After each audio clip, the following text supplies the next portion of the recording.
Ladies and gentlemen, you're listening to This Is a Work. My name is David Hensley. I'm the owner and creative director of Long Walk Productions, and I am here to introduce your host, David Two Doggz Hayes. Thank you very much, David Hensley, and welcome to Rock Hill, South Carolina's only premier wrestling pay-per-view review podcast. This is a work. I am your host, David Two Doggz Hayes, and alongside me, my melancholy tag partner, Chris, the Fashion Plate Barnes. I quit. Good night. I was just telling him when I walked in, guys, this is the first time in a year and a half that I came up here and I really did not want to do this podcast. And it's not because I don't love doing it. It's not because I'm on the outs with anybody. It's this pay-per-view. It has sucked the life out of me. What say you, Chris Barnes? Right before we started, I said it was an all right show. It was just, this event just lacked something. This is what we expect from them now. Yeah. And it doesn't really 100% sit right with me that this is just going to be normal now. Yeah, this is what happens. Yeah. The only thing I can say is thank God we've got Full Gear coming up this coming Saturday, so that we've got a nice palate cleanser. And they're trying to get me again, Barnes. This is the thing, because I don't know. I know you haven't watched SmackDown or Raw, right? But SmackDown was off the hook. I'm no hyperbole. Best SmackDown I've seen in 15 years. Nice. Yeah. It was absolutely amazing. And Raw was probably the best Raw that I've seen in the past 2 years. It was great. And I'm really just going on about this because I just really don't want to talk about this pay-per-view. But so instead, we're going to talk about timeshares. Doggz, tell us about the new timeshare that you just brought. Well, let me tell you, it's in Charleston, South Carolina. Welcome to This Is a Timeshare.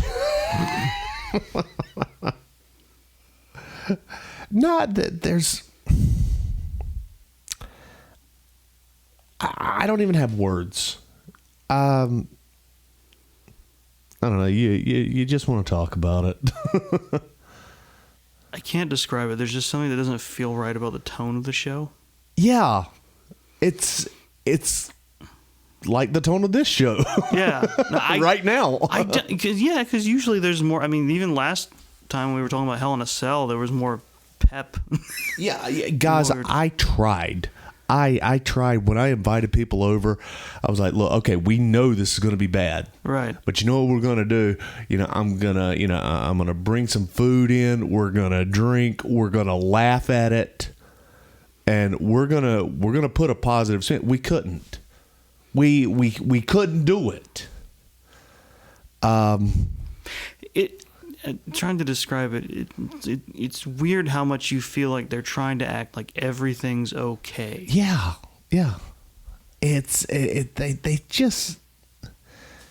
It almost makes you wonder, are the writers doing this on purpose? Are they trying to see how bad ratings can get? Like, is there an office pool going on? And like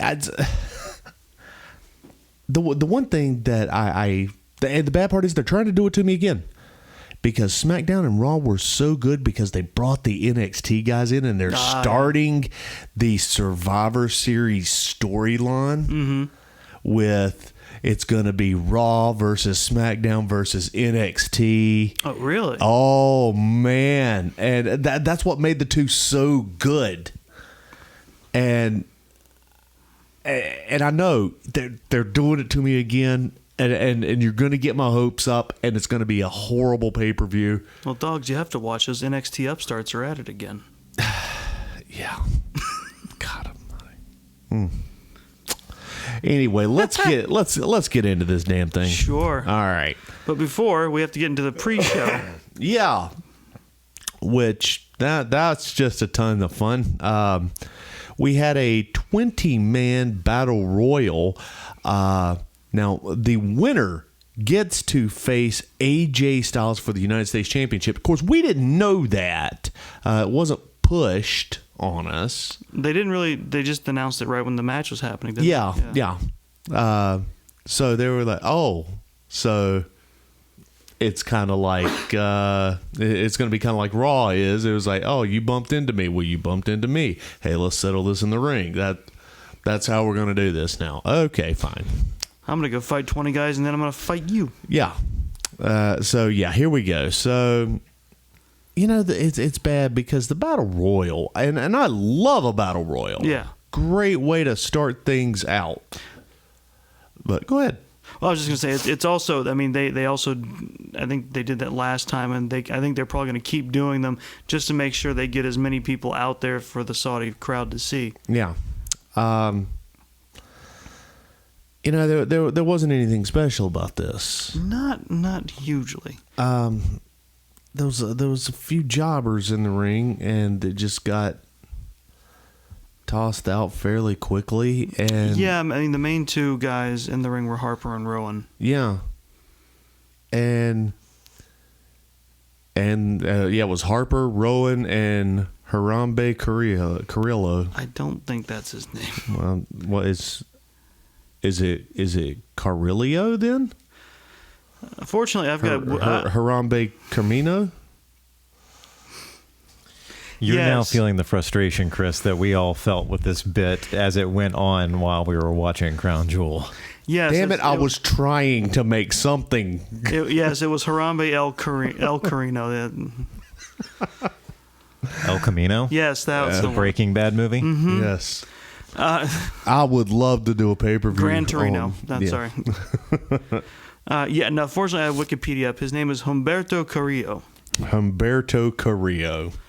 And I think that was the first time Carrillo. I've seen him since I can't really watch the USA or SmackDown or Raw stuff. I think that's the first time I've seen him. Well, he was on the pre-show for Clash of Champions. Yes. He was in a That memorable moment. yeah. For me. Oh boy, was it ever! I want to say it was Lindsay Dorado. Lindsay Dorado. And his name's Harambe too, isn't it? I don't know. It's You just said it.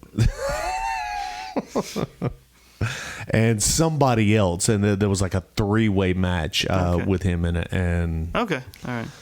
somebody else went over. Is whatever. I will say this is the event that definitively taught me how to say Grand Metalik. Oh yeah. There you go. So we got that going. I finally for us. heard it enough to be because seeing it on my own, I always thought it was Grand Metallic. I've been saying it for months. But I forget, with Spanish, there's different emphasis. Mm-hmm. Yeah, 'cause we got Grand Metalik and Harambe. Oh my god. That one was actually an accident. I'm gonna Humberto Carrillo. I'm gonna stop correcting it just because I don't want to spend an hour doing it. Humberto. Okay, got it. Who cares? He won. Narrator, he did not have it. He did. It was a surprise win because it was versus Eric and Rowan and Rowan Luke Harper. Harper. Harper and Rowan were the last two in. Harper was going to eliminate Humberto.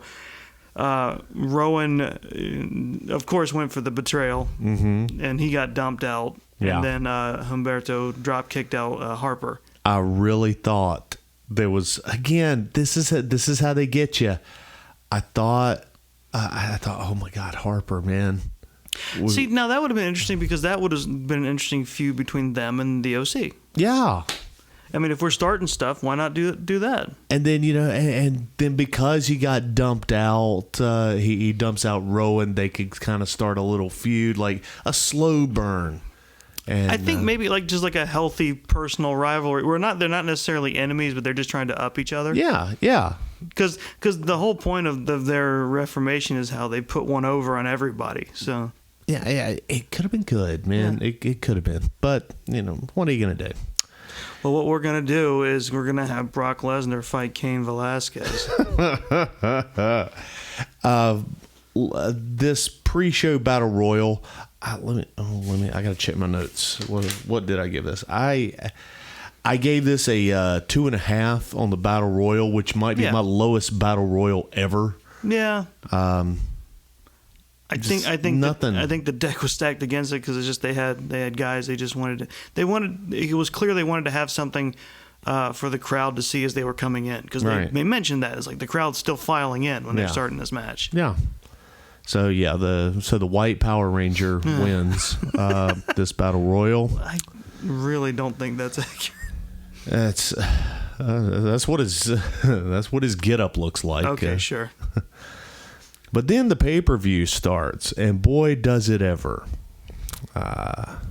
We start out with the Beast Incarnate, Brock Lesnar. And the best part of that match, Paul Heyman. Yes. Versus Cain Velasquez. Now. And mystery manager. Yeah. Well, he was wearing a mask. Yeah, that's right. We will never figure out that Rey Mysterio is. This match, what was it, like 2 minutes? Wikipedia has it at 2 minutes 10 seconds. I'm pretty sure the intro took longer. Look, the crowd popped for Lesnar. Of course they did. They don't know any better. They're kind of all like McMahon. They just like big guys. That's what they like. I think it's that, and just the fact that again, this is like the only event Saudi Arabia gets because they had to. So it's the one. Yeah. It's like their WrestleMania. They liked it so much they tried to keep everybody there. Now they didn't keep Brock there because I heard through the grapevine, the second that Brock got past Gorilla, he didn't shower. He kept walking. He put his clothes on and headed straight to the airport. And he was... I don't blame him. By the time the main event started, he was in the air. I don't blame him. No, I don't either. But then I think that's just what he does anyway. When he goes on first, he's out. But... So here's what this match did. They tried to do this thing where, since Cain was coming from UFC, unlike Brock, who had come from Greco-Roman wrestling, he'd gone from amateur to doing WWE to doing UFC to back at WWE. So he knew the ends. They tried to do it like. So one of those matches where they do the best of they do the both worlds thing, where it's like Kane's gonna do UFC primarily grappling kind of stuff and striking stuff because that's where he's coming from, and Brock is gonna meet him but also put more pro wrestling into it, and they made the worst of both worlds happen. It was, you could see what they were trying to do. Really, my verdict on this is like in the Muppet Show when Statler and Waldorf goes, terrible, it was horrible, it was awful, it was short, I loved it. Yeah. I mean, the crowd didn't really even have time to get a bearing on it because it was just like... Well, I mean, I think that was strategically planned because if it goes on too long, you're going to see, Velasquez can't work, or Velasquez. I'm never going to get that pronunciation right. Velasquez. It's usually Kez. It's usually there's Kez. Not, okay. Yeah, it's English that puts the qua sound, the QU qua sound. Okay. They just gloss over it. They go K. It's like a straight K. Gotcha. Okay. He learned something tonight. And it doesn't matter because he sucks and he's terrible. Yes. I hope they haven't signed him to a contract. Well, you didn't hear the fact that he is a WWE superstar, made his debut in a world title match? Yeah, I know. I heard that and I was like, oh, he's staying. Well, I know he was training in AAA. Yeah. Good job there. Yeah. Ooh, that's just... now, here's the thing. I gave this match a 1.5. One, Robert Bradford, who was over in... who was watching it with me. Yeah. Usually a very even kill guy. I can't wait to hear this. Was quite irate with me. For rating it so high? I guess because since I had to do him the favors and they fight, he gets to run over me, and he was like, I need to know why. I need to know why it gets a 1.5. What was entertaining about that? I knew it. I knew he was mad. He rated it too high. And yeah, he was, and he wasn't. It was that Robert Bradford mad. It was like, I'm mad at you, but I'm going to speak to you civilly. I'm going to over enunciate everything. Kinda. It was that I'm angry with you, but we're still civil. Yeah. And I've been drinking. So here's I need to know, like he's smiling when he says it, but you can tell he's very upset with me. I get it. I need to know why. I get it, because if you look at it from a pro wrestling angle, that match sucked. If you look at it as a UFC fan, that match sucked. If you looked at it as both, that match sucked. Look, these are strong points you're making. The only thing that I went on, was crowd reaction. I can't base it on wrestling because there was none. Right. The crowd. Those Saudis loved that match. All that was Brock getting his win back from UFC. I know. And they loved it. They did. They were into that match. They would have, if they had a podcast called This Is a Work, they would have given that thing 5 Meltzers. Again, it's because it was a big name, big money match, and it was held there. And I get that. It's like it happened there, and that's what they were excited for. And that's why I gave it a 1.5. Now, if you think I'm done with Robert Bradford berating me, go on. No. We come back to him later on in the match, and we come back to this match later on in the card as well. I ended up changing my melt to half a Meltzer. Okay.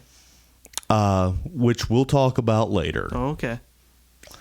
So moving on, we have the tag team turmoil match. Here's the thing. I liked this. Mm-hmm.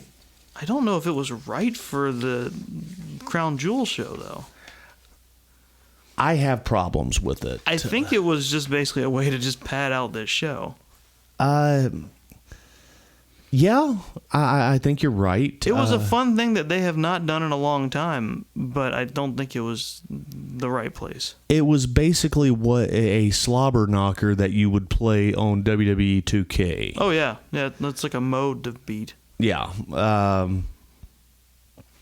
Well, so we start out, and I'm probably going to get this wrong just because the lines are blurred now with this. I think I can get it. Okay, go for it. It starts with Lucha House Party and Robert Roode and there you go. Ziggler. Yeah. Also, I watched it yesterday, so it's fresher for me. Yeah. Well, there you go. Well, so we start out with those guys. The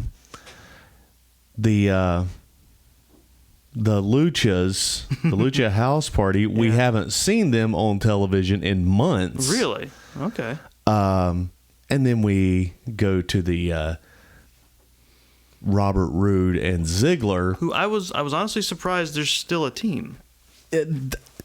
Exactly. And why are they? Look, this is not a team. I don't know why, but they're still really pushing it too. They were talking all about how they've gelled as a team, and they're doing it.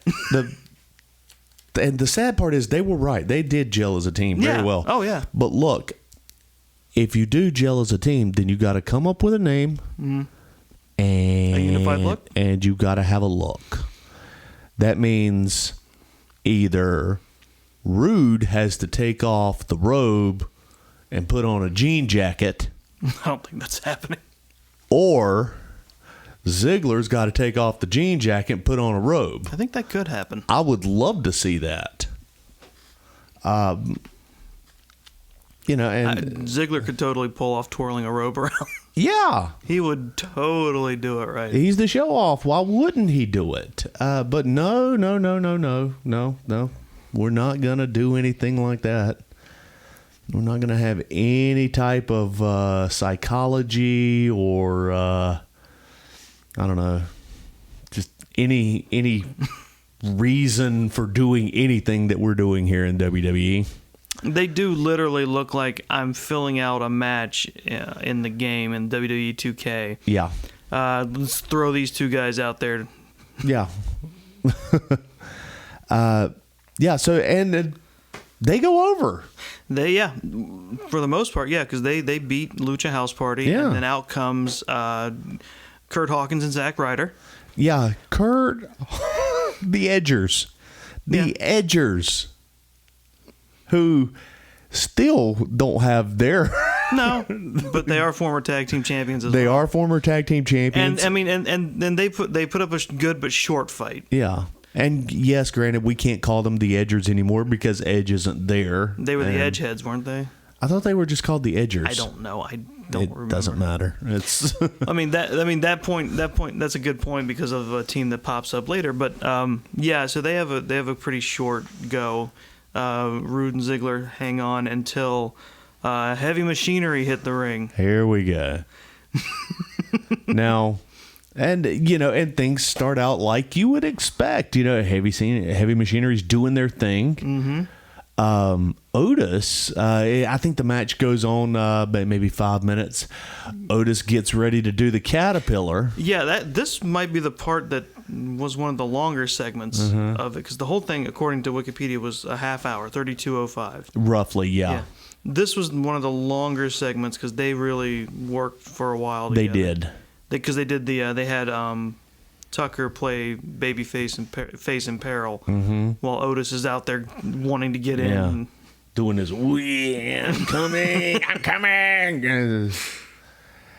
Well, he gets in there. He starts to do the Caterpillar. He gets pulls out of the ring. Another couple of denied. Couple spots happen, and he gets to do it again. But he botched on the Caterpillar. He did. His move, and he botched it for some reason. Oh, that reminds me. There was a very noticeable botch when Hawkins and Ryder do their big tag move. I think to Ziggler. Where Ryder's supposed to jump up and catch his head or something, and and he does the leap, but he does not grab on. But they still complete it. They went with it anyway. I remember that. That was just so blatant. It's like the camera was at the worst spot to catch that. The only thing was like, Saudi Arabia. Who cares? It's like they're going out quick, so it doesn't really matter in the long run. But it was just like, oh no, that's blatant. Yeah. So finally, he does hit the Caterpillar. Yeah. I want to say this is the third time was the charm. Did he go? He hit it on one of the members. No. He botched it, but he hit it. Yeah. And Rude and Ziggler denied him. I think he hit it on a later team though. Yeah, he did. It was the very next team that came out, which I want to say was New Day. Yeah, you're right. It was New Day, because New Day beat Heavy Machinery. Mm-hmm. And because they've got the listing down here, but I'm trying to remember the proper order. Right. They go at it for a while. New Day beats Heavy Machinery. Then I think it's the Revival. It might have been. Actually, I think the Revival came before. No. I'm pretty sure New Day. God Almighty. All right. Well, in some order, it's New Day, Revival, Viking Raiders, Okay. and then the OC. Yeah. And you know what? I think the OC beat Revival, didn't they? The OC beat. 'Cause because they made short work. Viking Raiders were last. I remember that because when Viking Raiders came out, they said they were the last. You're right. Yeah, that's right. Okay. Something weird happened with the Revival because I think it's like New Day barely beat the Revival, Right. and then the OC came out and then just obliterated New Day right after that Yeah. because they were too tired, and then the Viking Raiders came out. Yeah. That's That's how it went. That's it. Yeah. So, here's the thing that bothers me about this match. Yeah. It was this thing was entertaining. Yeah. It was. This was fun. I find it very interesting that this is now the OC is now the world's best tag team, best in the world. They have a trophy and everything. But wouldn't you think, seeing as we had both of our tag team champions in this, I do recall that, yeah. that one of them might be the best in the world and not so much the two that have been jobbing out for the better part of this year? Well, no. Now they're the best in the world, and they don't need belts to prove it. Clearly. Because they beat people who had been wrestling one right after the other. Yeah.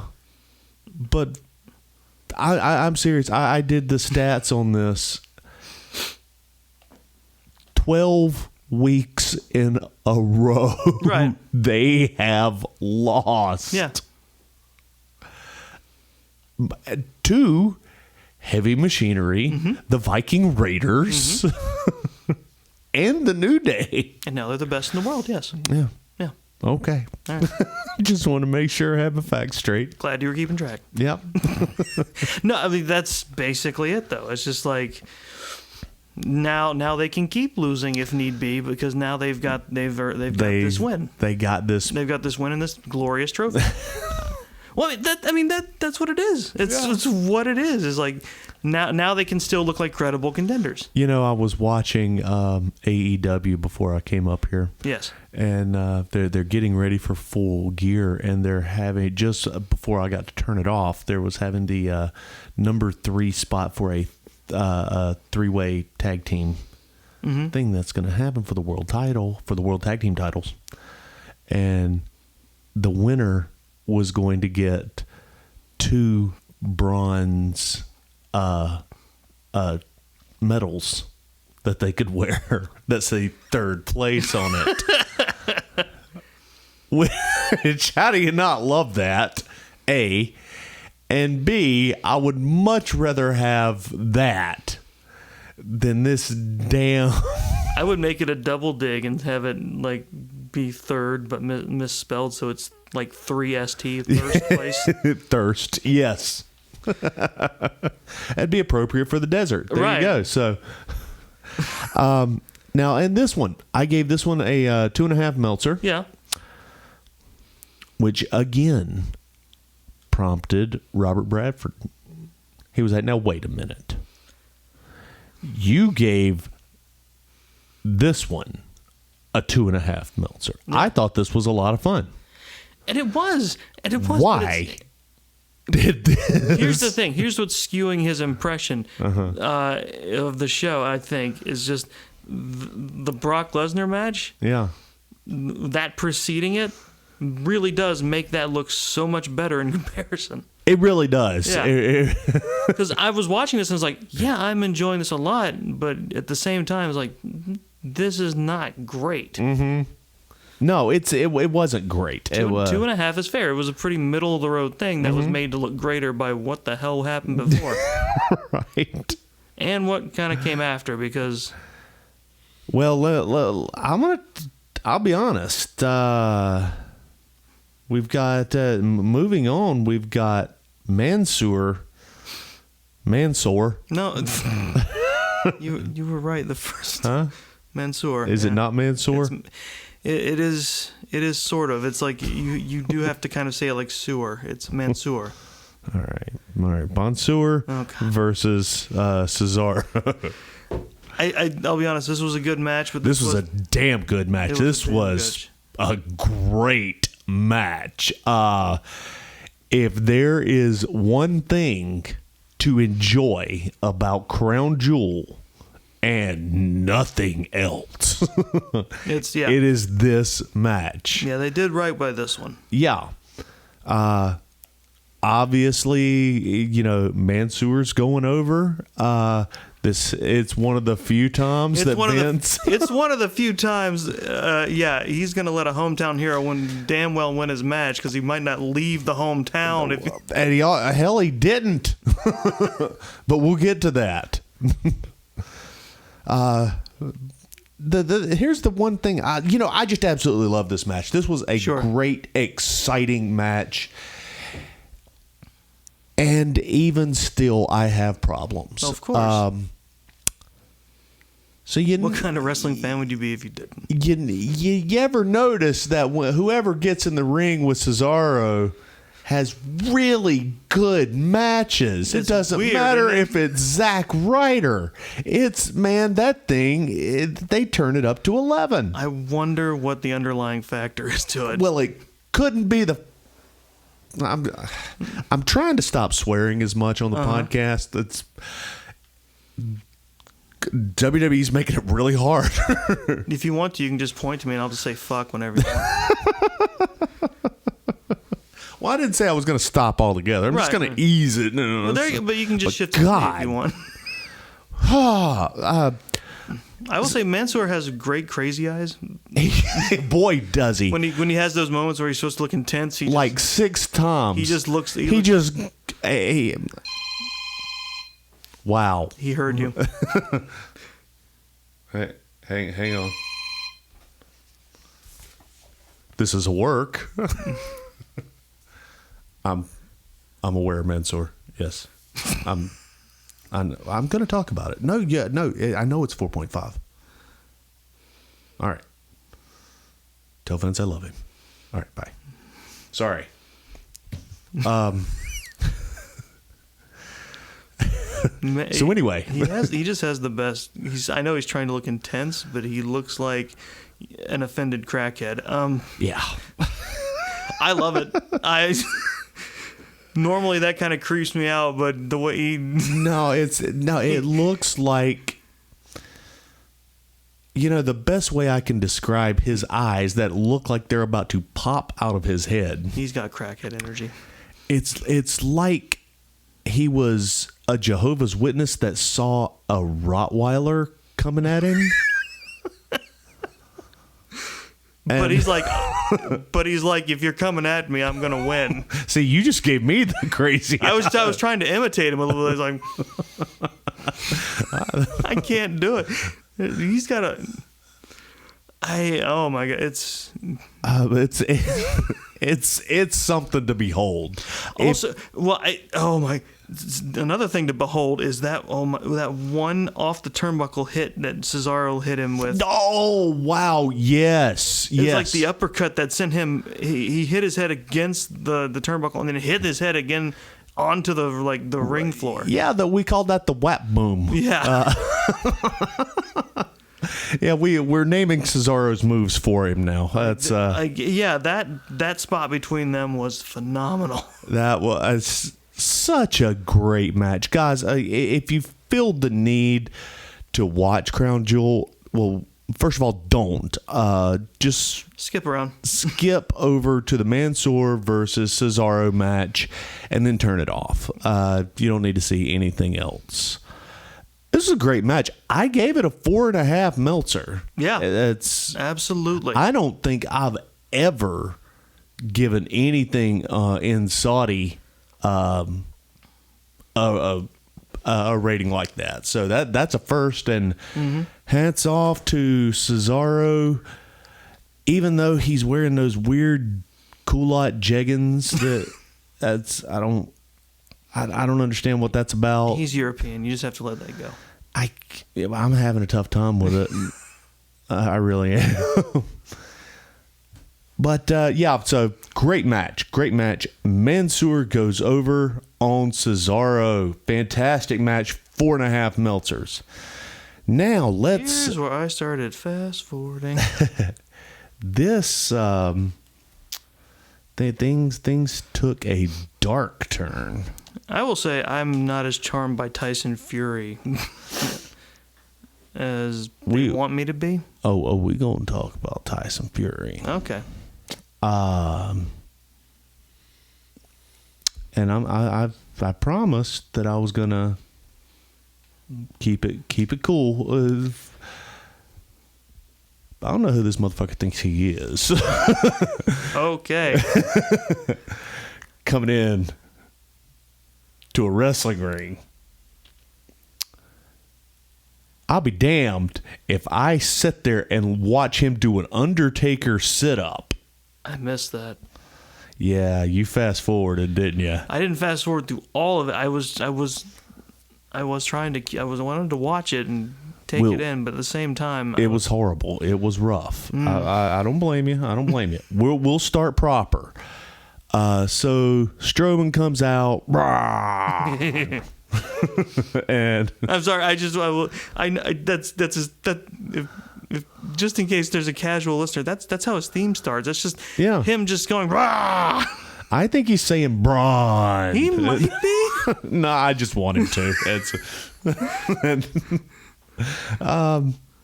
He comes out, yells Braun at everybody, and something these hands. Yeah, something about his hands. I don't know. Then we have the Gypsy King. I can't say that without wanting to spit a little bit. I'm done with this cat. It's Tyson Fury comes out wearing what do they call that thing? I don't know what the name of it is. It's just the traditional. You might want to, because I'm gonna make up a name for it. Oh, let's not do that. Let's not do that. It's something that Saudi men traditionally wear. I don't know what the exact name of it is. And he had the the it's a headscarf. The headscarf. And now, I didn't know this. I think, and I'm going to use another wrestling name reference to. It's just it's called a thobe or a thob. A thob. THOBE or THAWB. It's a long white. I would almost call it tunic-like because it's like a long white shirt that goes all the way down to the feet. Mm-hmm. It's long sleeved and. Okay, now what's he got on his head?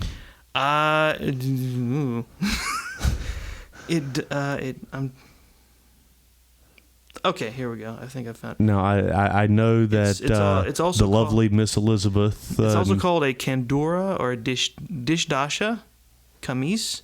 Dishdasha? Yeah, it's an ankle-length garment, usually with long sleeves, similar to a robe, caftan, or tunic. Okay. I mean, and they usually they'll wear pants and stuff underneath. Yeah. It's it doesn't really say what specifically. It's just like not turban, but like a head wrap. It's a traditional head wrap.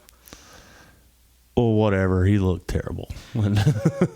Okay, yeah. The Saudi Arabians call it a thob. Yeah. A thob. Okay, so he's wearing a thob.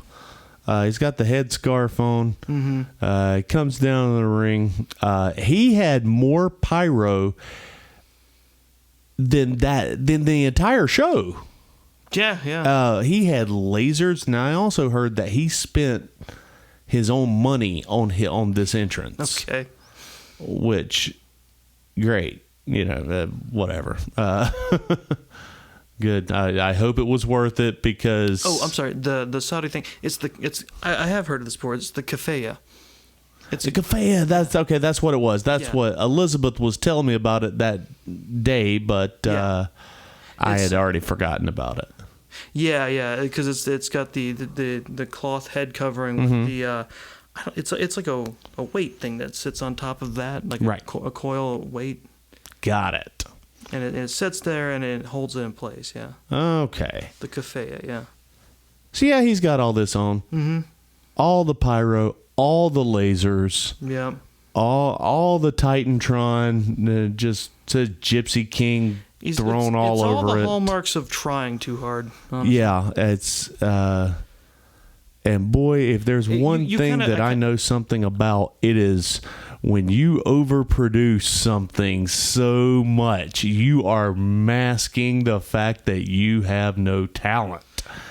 It kind of felt like that. I could feel a vibe of I'm trying too hard to ingratiate myself. Yeah. And boy, was that apparent when the bell rung. Yeah. This garbage. Okay, look, I like Strowman. Mm-hmm. He ain't a ring general. No. He can't call this match. He can't help the guy out if he gets in trouble, and he got in trouble a lot. Almost too many times to call, to where it's just everything looked bad. At one point, I can't remember what it was. Did he clothesline it? No, that's right. You didn't see it. Well, no, you just didn't see the sit-up. No, I didn't see the sit-up. I'm betting Tyson said he wanted to do that sit-up. Oh, I'm betting yeah. that was...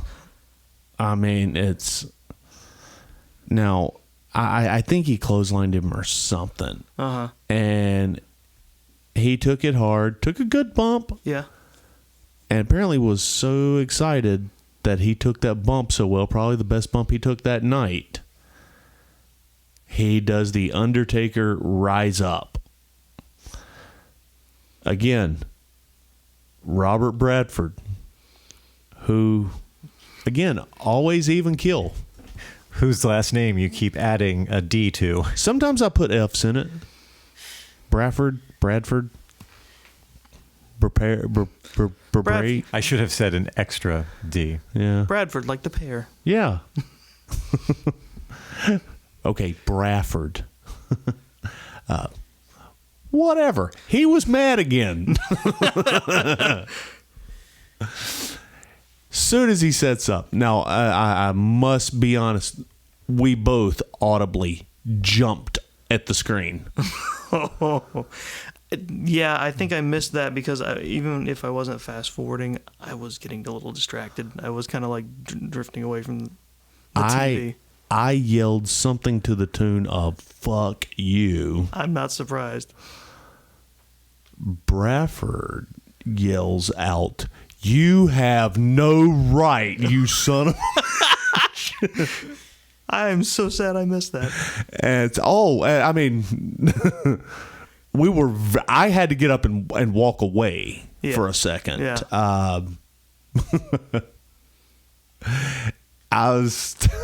I had to make myself a drink. It sounds like a moment in Tyson's head where he was like, "This will be really cool if I do this." Yeah. No, I and offend almost every fan possible. I said I got up. I left the room. I can still see the television from the kitchen. I'm making myself a drink. Because that's gimmick infringement. Yeah. Unless you get a direct blessing from the wrestler, you don't bite their stuff. I just no. Look, even if you do, yeah, because Roman Reigns got to go ahead for Taker to do the favor for him, right? And it shouldn't have happened either. That's different because it's Roman Reigns. But even then, that's more. Even then, that's more okay than Tyson doing. I said more, not okay. I will. Okay, we'll agree to disagree on that. So I get my drink. I'm still watching it. I'm cussing the whole time. I have no doubt you would.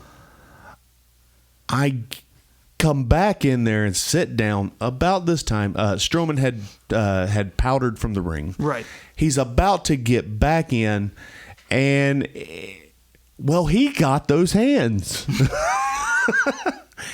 He catches a shot from Tyson Fury, a weak shot, but a shot nonetheless. I mean, it wasn't the worst thing Tyson did that match, but it definitely wasn't the best either. Probably was the best thing that Strowman did. Sold it like a champ. Mm-hmm. Laid on the ground.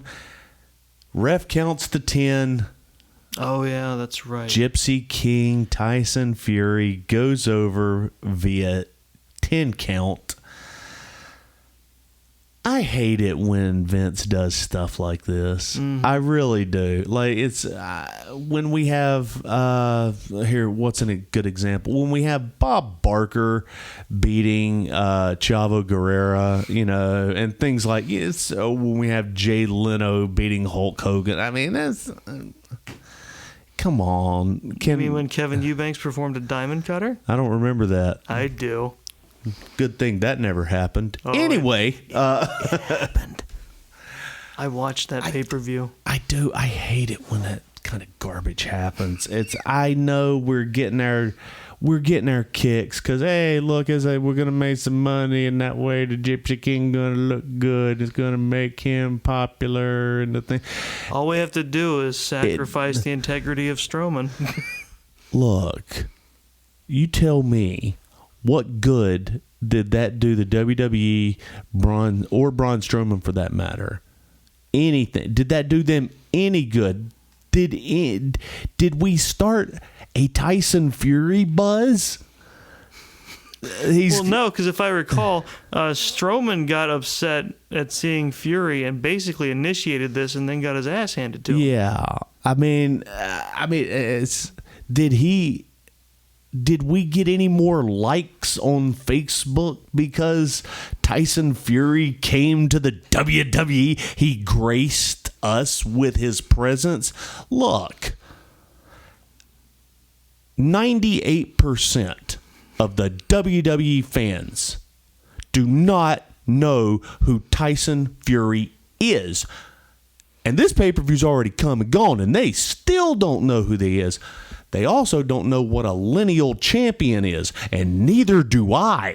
How do you spell that? I'll look it up right now. I don't care. It's I honestly had no idea who Tyson Fury is, but then again, you're not alone. I'm not a golfer. So. Yay, Barnes. No, this garbage. What did I give this? Did I give it 0? I think I gave it 0. I gotta check my I'm notes. honestly surprised it's not in the negatives. It actually is in the negative. It's -1.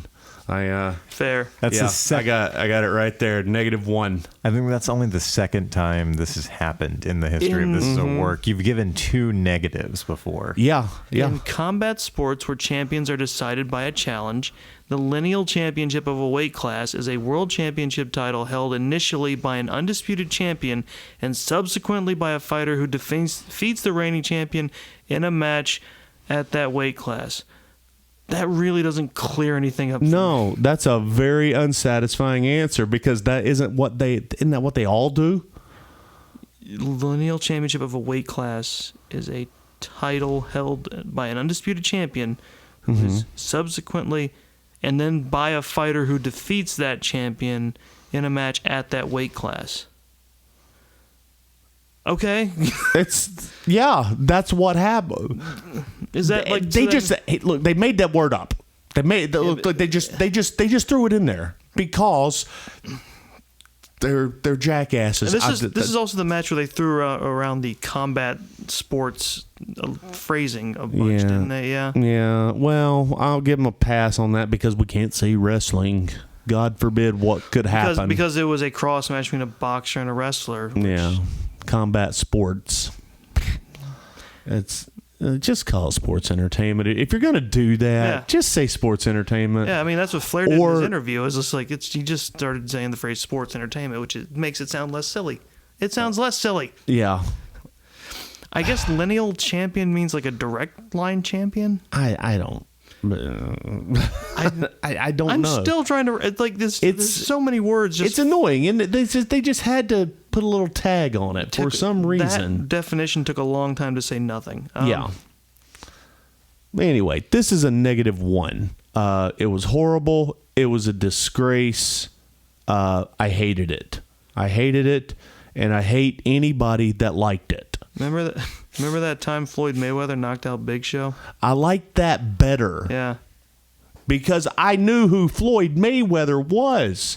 He's the lineal featherweight champion. In professional boxing, the lineal champion is informally called the man who beat the man. Champions recognized by sanctioning bodies. So it's the same thing. yeah.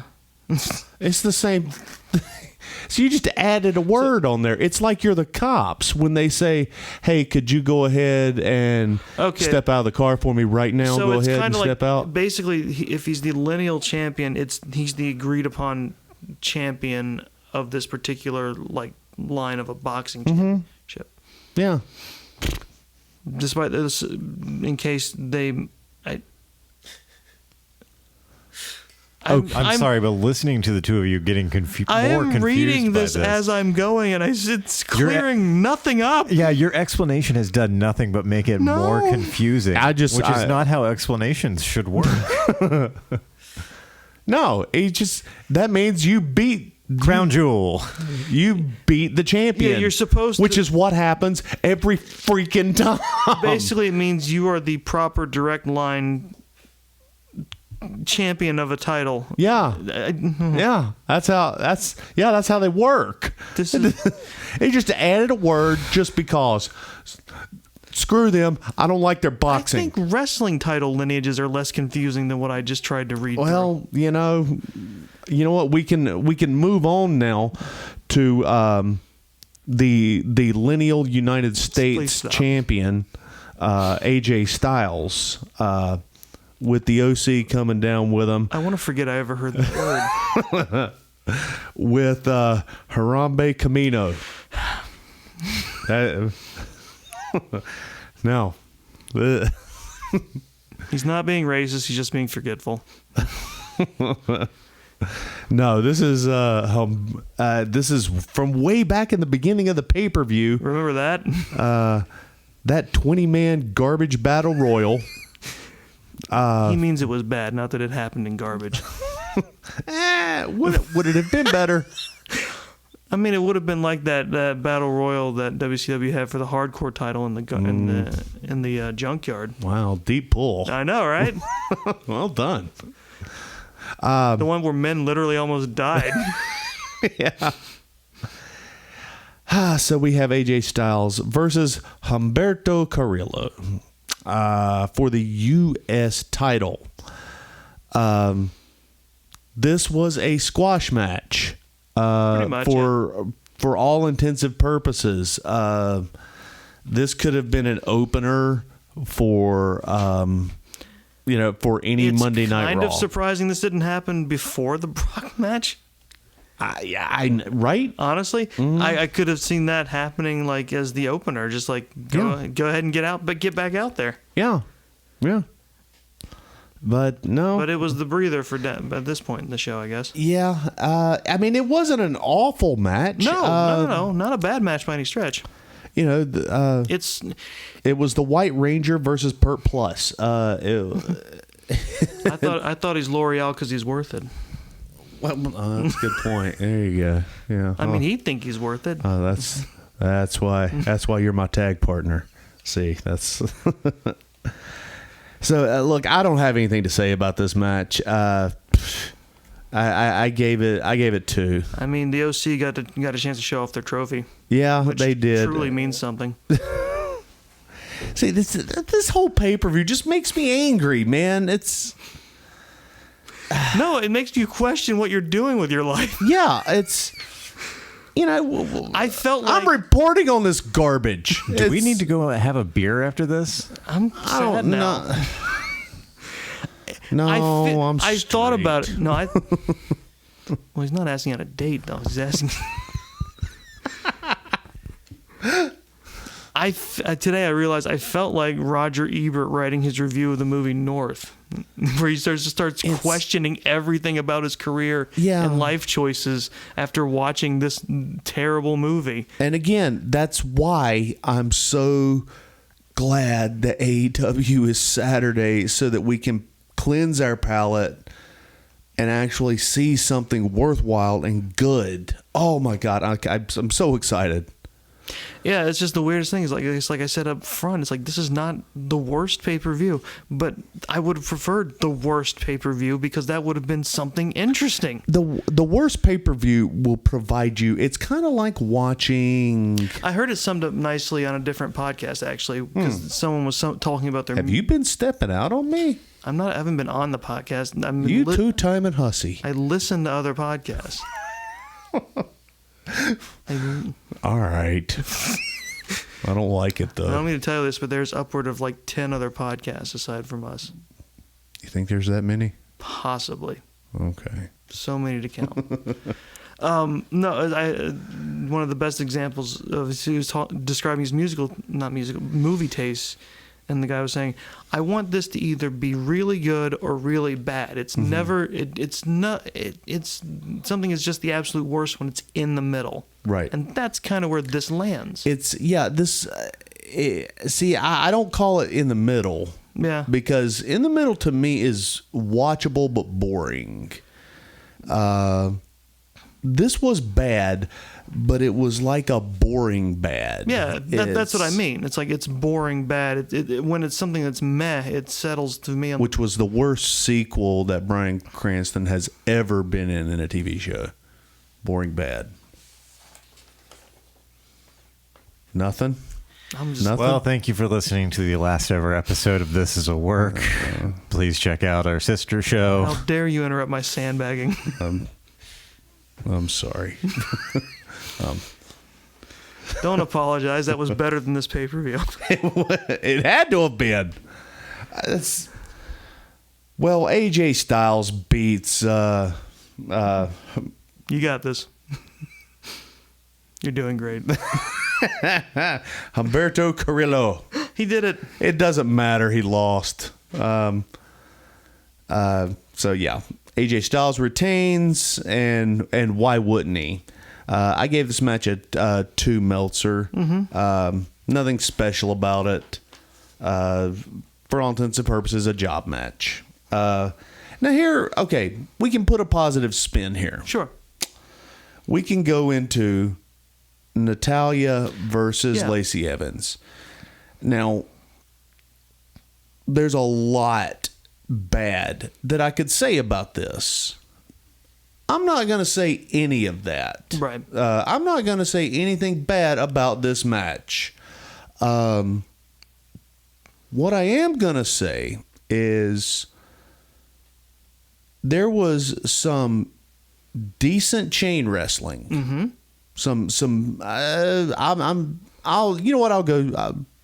There was some better than average chain wrestling going on in this. Almost looked like they were working off the cuff. Now I know better than that, but yeah, it gave me that. It gave me that feel that they might be calling it in the ring. I think it was, regardless of how you feel about this, politically, morally, whatever. This was an important match. It was. And how you feel about Vince doing it. Just straight up say it, Natalya and Lacey Evans had the first women's professional wrestling match ever in Saudi Arabia. Yeah. Ever. And, again, however you may feel about this, this, you can say, well, Vince is only doing this for clickbait, and this was saving face, and this was trying to make ourselves look good for the rest of the world so that we can get more people to like WWE. Whatever. It may all be true. Regardless, this was an important match over there. It was. This is something that would have been unthinkable as late as 10 or even 5 years ago. Right. You can say, well, as I don't you think this is a little too late? You can make a solid argument for that. Regardless. But considering in Saudi Arabia they've only been allowed women to drive within the past couple of years. Right. We're moving forward, and I'm sorry. Chris, I don't know if you caught this or not when you were watching. The little girl in the audience, watching, you tell, just wide-eyed, loving every minute of it. That got me. That got me really hard because they made a point of showing the women that there were a lot of women in the audience, and they were seeing this personally for the first time. You know, and yeah, that girl possibly seeing this as something for her. Yeah. You know, you might be seeing that little girl might be the next big thing. We don't know. That might have inspired that little girl to get out of that godforsaken culture and and move and get to somewhere, where her voice matters and her opinion matters and something like that. Yeah. We take for granted how inspiring stuff like that can be for people who haven't been able to experience it yet. Yeah. Having said all of that, I gave this match a 3 Meltzers. Okay. And you know what? That's all I'm gonna say about it. Sure. Can I say something? Please. I thought that it was very nice and very thoughtful of Natalya to stick her head between the ropes and let Lacey do whatever it was that she did. Damn it, Hensley. That is a very giving partner. See, I wasn't going to do this. I was going to have... Damn you. And we can't tell him to cut his own mic, so... Damn it, Hensley. I'm complimenting her on how thoughtful she is and was to her partner. Uh-huh. I was really trying. I'm complimenting her. It was rough, guys. It wasn't the greatest match. Okay, let's talk about it. Let's get it out in the open. I just want to say it wasn't the greatest match, but it was an important match. Yeah, I didn't mean to open it to conversation. I just thought that was the funniest part of the match. Look what you did, Pandora, all right? Okay, Natalya, damn it. Natalya, damn it. Natty goes to shoulder check Lacey. Uh-huh. The problem is, and what she was going to shoulder check her through the top and middle rope.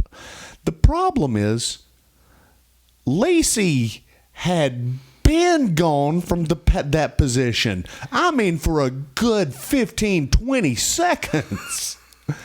And Natty stuck her head through those ropes like an elderly woman in New York stuck her head out a window and said, "Hey, you kids, keep it down out there. I'm trying to watch my soaps." In which Lacey Evans kicked Squaw.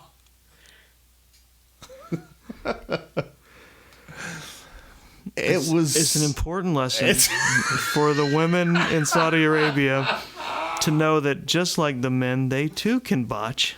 Yeah, that's right. They can do anything a man can, including stink up the room. That's right. You can botch a match just as good as Zack Ryder. Mm-hmm. Dare I say, you can botch a promo just as well as Bobby Lashley. Don't tell me you can't. I believe in you. I firmly believe Damn you for doing this to me. I tried, man. I was about to move on. Listen, we're an hour into the episode, and it has primarily been the two of you glowering about how much you hated this. All I was trying to do was bring a little laughter into the studio. You're welcome. I'm still giving it a 3. he had to say you're welcome because he's not going to hear a thank you. See, I just it. All right, I give it a. All right, all right, I give it. It's fine. Don't. It's a 3. We're moving on. You're doing it to yourself. I think it was a good match for what it was, and I think it was also it was an empowering moment. Mm-hmm. And I think after the match, Lacey and Natalya in the ring together was also a very empowering. Yes, moment. it was. Yes, it was. Man, they broke kayfabe. They hugged.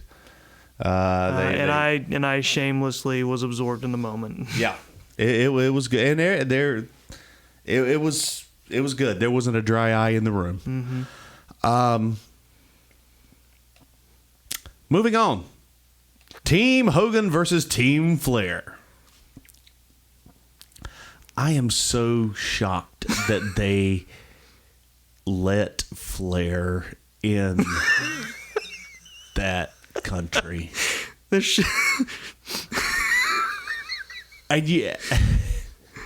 You mean the man who could easily be called the Great Satan? Yeah. Oh, well, see, the thing about it is, when this whole thing started... He's like, if you wanted to put up a poster in like Saudi Arabia saying, beware beware the Western Devil, it would just be a picture of Ric Flair going, woo! just going, that's right, boy. I had your mom last night. It's just... See, when this whole thing got started, they sent Flair out on Raw. It was like, okay, you know what, Flair, let's cut a promo. Let's put this thing over. And he was like, okay, we'll do it, boss. You want to give me some bullet points? You're Ric Flair. You don't need it. Of course, they forgot that Ric Flair is 77 years old. So he was unhinged in his 50s on WCW. Yeah, he went out there styling and profiling his only. Now, it was a great promo. Yeah, I don't doubt it. So he's out there. You know what I used to do in this town? Shut up, fat boy. You know what? Tell your girlfriend I can go all night long, and I just had your mother. Woo! And just.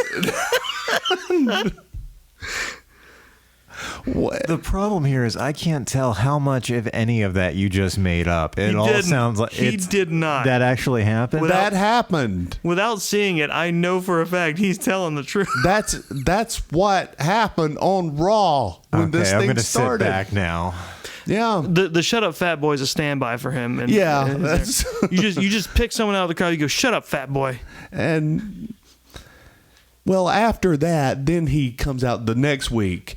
Well, this time he's got a script, and he's like, "Okay, Madison, Wisconsin, I know where I'm at. It's gonna be Team Hogan." Now, what did they tell me to say here? What do you mean, Richmond, Virginia? We're in Richmond, Virginia, and it doesn't matter. And it doesn't matter to him. I want one of those Hogan paychecks. And he was shockingly quiet out there. I'll bet the whole ride over, there was somebody going, listen, Mr. Flair, you need to understand, this is not a normal wrestling match. You're damn right. We're gonna rock out in Saudi Arabia.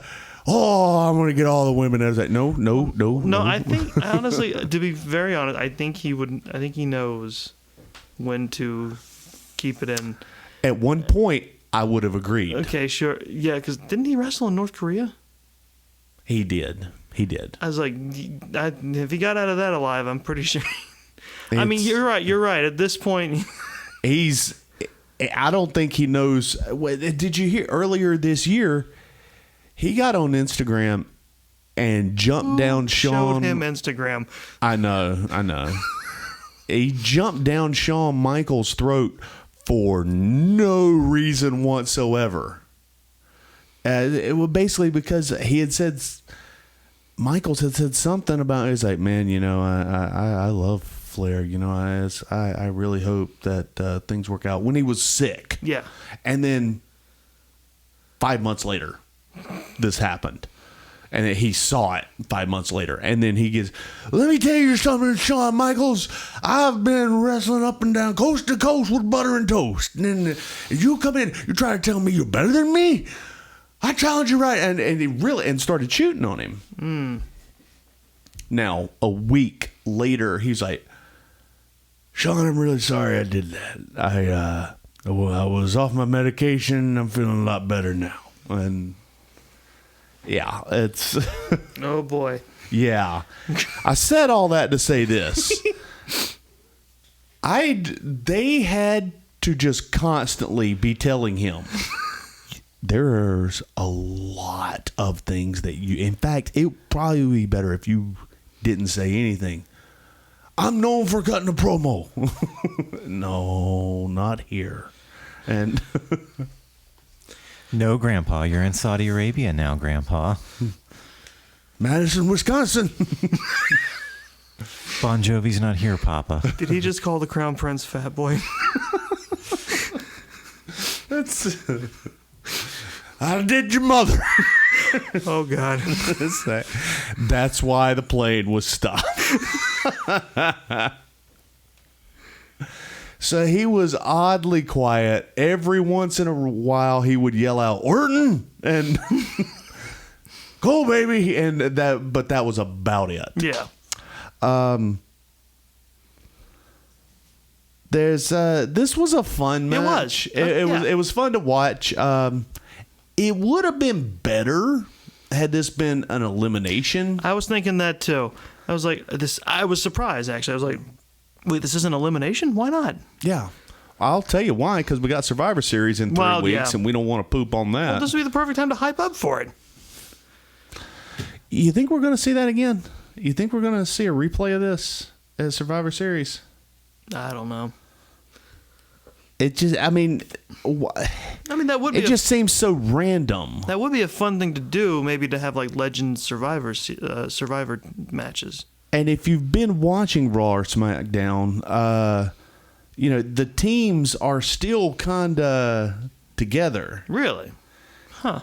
Sort of, kind of, yeah. Interesting. So maybe they might do it again. Maybe it was a dry run. Yeah. But yeah, I don't have a lot to say about it. There was a schmoz at the end, which just made it fantastic. Everybody runs in. Here's the thing: since I have not been able to see Rusev in a while, I think what they're doing with him is good. I like that. Rusev was the most hyped person in that match. He absolutely was. I will give you that. He was having the time of his life. He did. He rips off the Hogan shirt at the intro, does the Hogan pose. At the end when the team groups up, he's like the mascot because he is just wide-eyed and out there. He's like, yes! Yeah.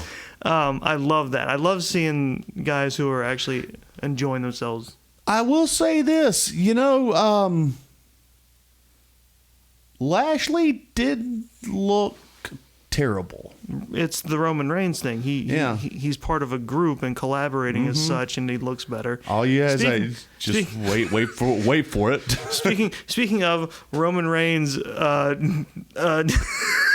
sorry, it's just so perfect. Him doing the big boot and leg drop. Yeah. How fucking perfect was that? I mean, was it ever? I mean, if you want your next Hogan, then You got him right there. And doing the big boot and leg drop Without the charisma. Upped him to 5 moves of doom. Yeah. This match was fun. Yeah. I gave it a 3. The finish of this match I enjoyed the irony of Hogan's team being a lot of smaller guys. Yeah. Specifically Chad Gable. Mm-hmm. Shorty, you mean Shorty G? I kept saying Chad Gable every time I heard Shorty G because I was like, I remember his name, fuckers. God, I hate that. I mean, he God bless him. He's doing his best to lean in and make it work. Mm-hmm. He shouldn't have to. No, he shouldn't. He traded in that singlet for a pair of basketball shorts and a tank top. Great. Yeah, he came off from doing. Coach let him off early from drills, and he came over. He borrowed some gear from Braun Strowman, or not Braun, Baron Corbin. How big is Baron Corbin?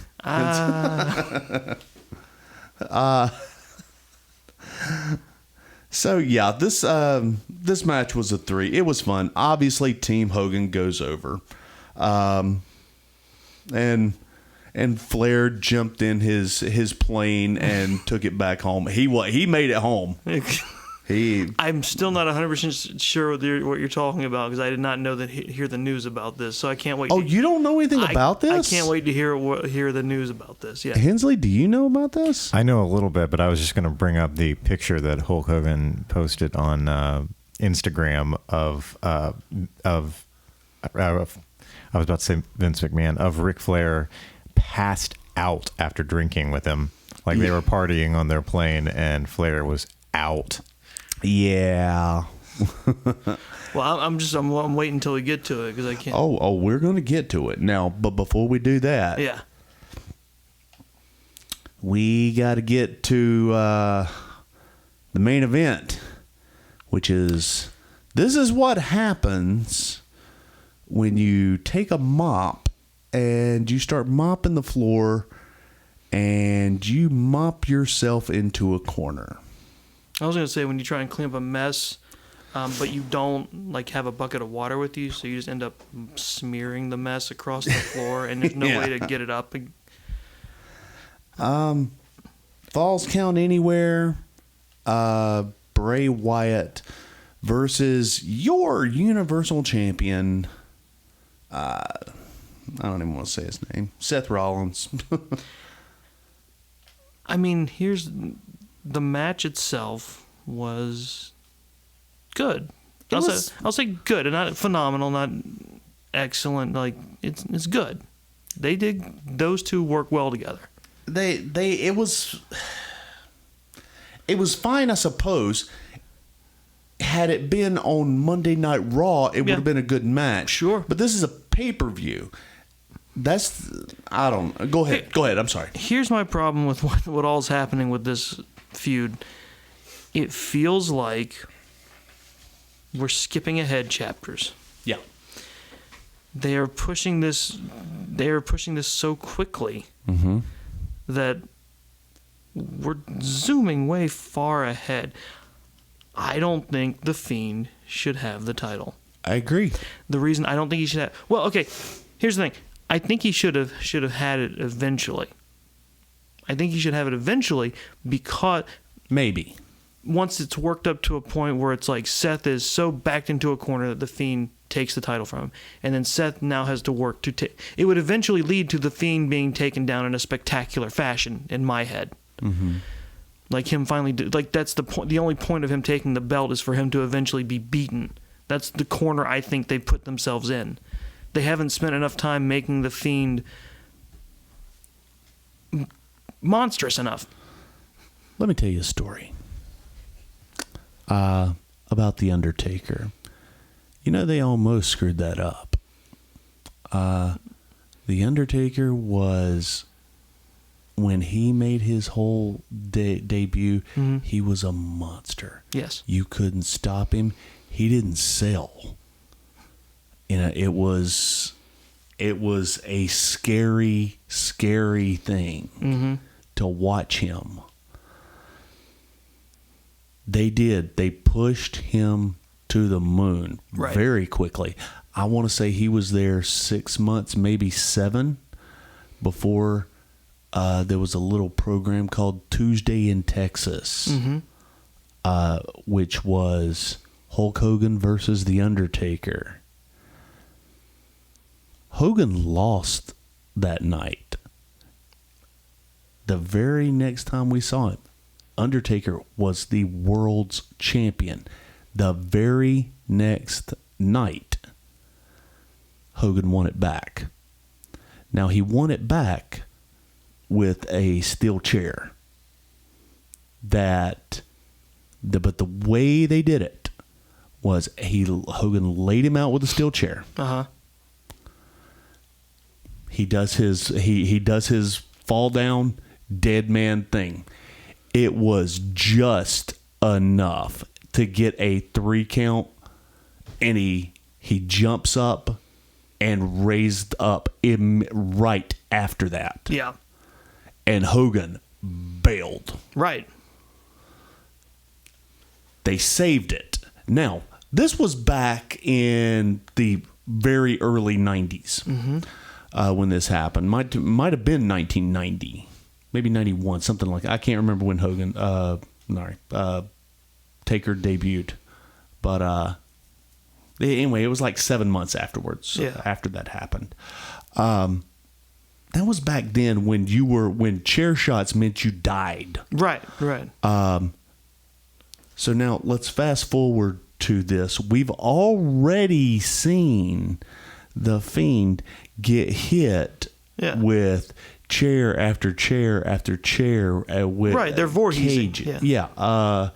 And him getting up on 1 count. Finisher after finisher after finisher after finisher. Sledgehammer. Toolbox. They are treating the sledgehammer as some sort of malevolent, cursed object. Yeah, I know. And he's still getting up. Now,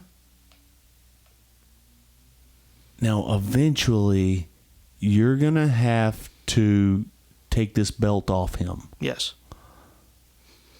And if I know the WWE, they're going to do it probably before 2019 is out. More than likely. I don't think he'll be champion for WrestleMania. No, because WWE is, for the most part, their main guy is a face. Yeah. Now, I say that, and in the same breath, I hear all the true believers out there yelling, Brock Lesnar, motherfucker. And I know. For traditionally and historically, it's always been a recognized face champion. We're in a weird time right now. He's not going to have this belt very long. How are you going to get the belt off of him, keep credibility for the Fiend, and make the champ look credible too? It's not going to happen. No. Whatever answer they give isn't going to be satisfactory. No. What you're saying, I talking about the Tuesday in Texas thing is like, yeah, you're right. That makes plenty of sense. That it's like, the idea is played up better. That it's like he barely took it back. He only just did it enough to beat him, and recognized it was made to be a threat so major that Hulk Hogan had to beat a hasty retreat. Yeah. Well, I think the way that went down was he started to get up, and then Hogan clotheslined him over the top rope, but he lands on his feet. Right. And then Hogan he powders after that and takes it. And then, once he gets far enough away from him, and Paul Bearer's going, no, and oh no. Yeah. And doing the Pillsbury Doughboy thing. My Undertaker. And then he starts posing and all that good stuff. I did it, he said, barely having done it. Yeah. Well, that was like the Lex Luger thing where with Yokozuna. With the oh boy. Boy, that's when things really took a turn. Well, the more things change, the more they stay the same. Because I heard the rumor that one of the initial ideas they had was for the Undertaker to debut by busting out of the giant egg. Mm-hmm. That was they had talked about it. That's what I heard. So this the Fiend versus Rollins, they range all over. About 11 or 12,000 curb stomps happen. Oh my god! Yeah, I think they need to stop doing that in particular. It's number one. It's not a great looking move to begin with. It's a great looking move if you don't bust it out a lot. It's a devastating move in the middle of the ring as a surprise, which is when he did it to Lesnar and others. When it's out of like to Orton. And he had that match with Orton, too. When he busted out of nowhere, and it's once in a while, it looks devastating and holy shit awesome. Yes, absolutely. Granted. When he's doing it 7 different times, it's not working. And look, there's no getting around this. It doesn't work at all if you're not in the ring. It just, exactly. Is that up there on the dais, it does not work. Well, they ranged all over the place, and they threw him. Rollins throws him into the speakers, which exploded. Yes, sort of. And someone left some spare fireworks in there, and some leftover from Tyson Fury's. It was a secret stash. Some sparklers went off, and we were meant to assume the Fiend was electrocuted. Yeah, the security guards on the ready with their fire extinguishers ran up so quickly. How prescient. All together, almost like it was planned. Well, yeah. The thought that I had when I watched them all just jump on this at the same time, it was like they're just sitting here talking. Someone just tried to kill me. It's like they were all sitting there talking, and one of the security just happened to look over, and it was like, "Oh God, this is my spot!" and grabbed the fire extinguisher and ran over there. Well, no. Clearly, they talked before, and it's like clearly one of these idiots is going to set the other one on fire. Yeah. I mean, look at the guy in the mask. You tell me he doesn't play with fire? Come on. But yeah, no, it's just. So, yeah, it was supposed to be like, oh, he's been electrocuted. Will that finally keep the Fiend down? And Seth goes over, and an errant spark goes off, and he's blinded. Yeah. And then I knew it was going to happen. I mean, I'm glad it did, because it's like, that's the whole point of the Fiend. He pops back up. Yeah. Proceeds to, I forget what he did. He pops up, he grabs him, and didn't he hit him with Sister Abigail? No, he hit him with something. Something, yeah. And that was the end, I think. And, yeah. Or no, he went for the mandible. And mandible, that's right. Yeah. He held him in the mandible. Yeah. I think, to me, having only half watched this match, the most frustrating thing about that ending was we're expected to believe the conceit that the Fiend just fell into this box of fireworks, and there is fire and there's small explosions going on around him. And he's not singed at all? Well, no. So either they're just setting up a bad spot, or we're expected to believe that we just watched a man die. You are. Like, okay, cool. So either I just watched a bad special effects moment, or a man is dead. Which do you want me to believe? Because I don't get either of them. Well, you're saying this under the impression that the Fiend is a man. You're right. Yes. Mm-hmm. He is a fiend. That's not a man. Despite the fact that he still uses the same name he did before. They announced him as the Fiend Bray Wyatt. It's voodoo, you know. It's that Carolina voodoo. It's what made the shark come back in Jaws 4, The Revenge. Mm-hmm. No, that was bad writing. Much like this. And there you have it. I gave this match a 2. Okay. No. You got nothing to say about that? Whatever. We're at the end. The Fiend wins. He is now the title holder, and everybody's, for the most part, happy about that.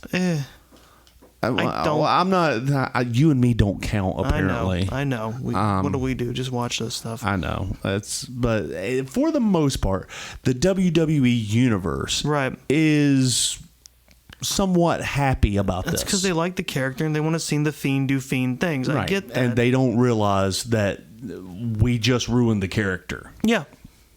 Because now you can't get the title off him without weakening him. Mm-hmm. And then he'll become the Big Show. Remember how the Big Show was supposed to be this amazing attribute that the WWE got? Yeah. And then that worked out pretty well for like a year. He showed up in a cage match between Vince McMahon and Stone Cold Steve Austin through the bottom of the ring and tore the cage apart. Mm-hmm. Yeah. And then a few months later, he is in the middle of the ring wearing a diaper. Mm-hmm. Yeah. That happened. Google that if you don't believe me, guys. A diaper. Mm-hmm. Yep. So you can expect the Fiend in 6 months to be wearing a diaper. I don't think he'll wear a diaper. That's what's going to happen. It'll be a scary diaper. I haven't met I haven't met a friendly one yet. So, yeah. 2 for this. Overall, I got to give this thing. I'm going to give it a 1.5. All right. It's bleh. There was a couple of good things about it. Mansoor versus Cesaro was amazing. Most of the tag team turmoil. Lacey and Natty was important. Yes. Okay. Just keep going. Important. Just keep going. And, progress, whatever. There you go. Now, I ask you, sir. I'm gonna stop calling this the horse trailer. Okay. Mainly because apparently nobody knows what that means. Nobody watches football around here, so we're going to change it to the workhorse. See what I did there? Yes. Workhorse. You used a term people actually know. Mm-hmm. This is a work. Horse. Who do you have for the workhorse of the pay-per-view? Okay, let's see. I have to think for just a minute.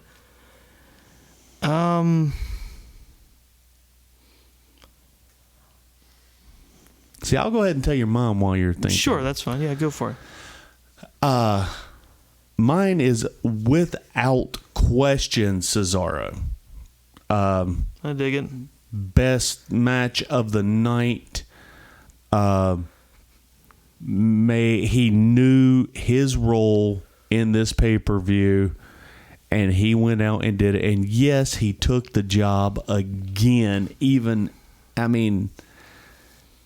just keeps constantly getting buried by McMahon every day of his life. He's constantly getting buried. It's the curse of the WrestleMania Battle Royal, the Andre the Giant Battle Royal. Well, it's the curse of being talented at being able to put people over. Yeah. And them knowing that. So it's like, we really want Mansoor to get over in his home country. Right. Cesaro, get out there and make him shine. And right. He does. Right. And he does. Absolutely. You know what? I hesitate to single one person out, but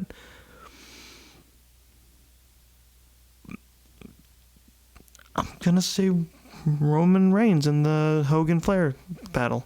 Fair enough. He really shined, and he did. He had some great moments. And it's as long as we keep Roman the way contained. Yes, as long as. And I think I say this every pay-per-view that we do. But you're right, Barnes. He looks fine when there's a lot of people around him and masking him.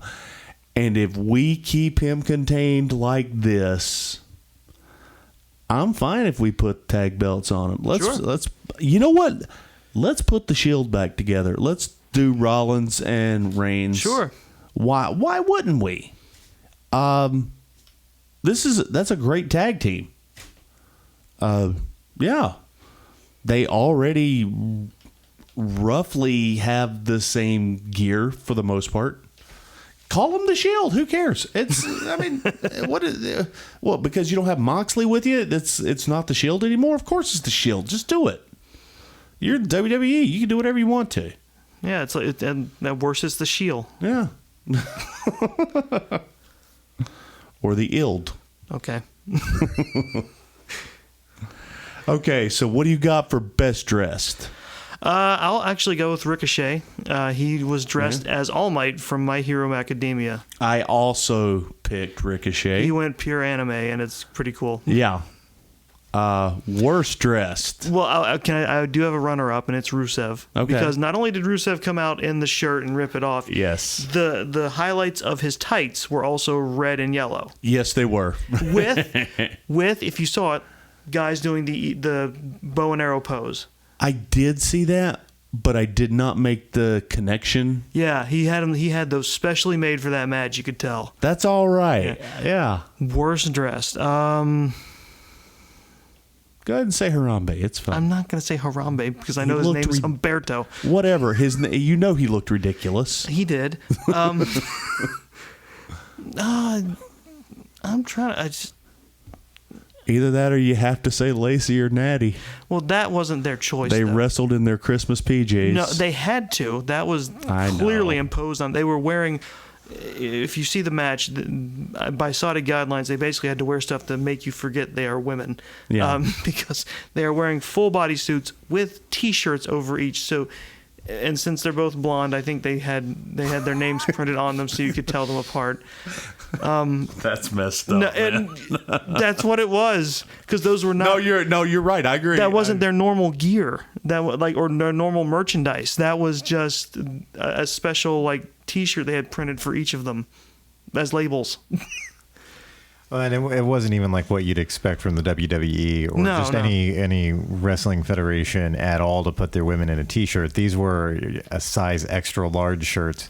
Essentially, the entire thing was designed to hide any bit of femininity. It was. They might have displayed. And I will name it at that because but it's not something that was WWE's fault. That was imposed on them. No. But yeah, that would count to me. Right. And if you want to see more examples, search Google for Saudi censorship and their advertising, because if there's anything that originally had a woman on it, they're either airbrushed to be fully clothed, or women are airbrushed out of the picture entirely. Right. Because if you see a woman, even in something simple as an ad, you cannot control yourself apparently. Yeah, that's. You're just gonna bust that nut right there. There you go. So worst dressed, what do you got? I was calling it Natty and okay. I'm gonna say Natty and Lacey, not by WWE's fault, but by imposed on them by the Saudis. I am.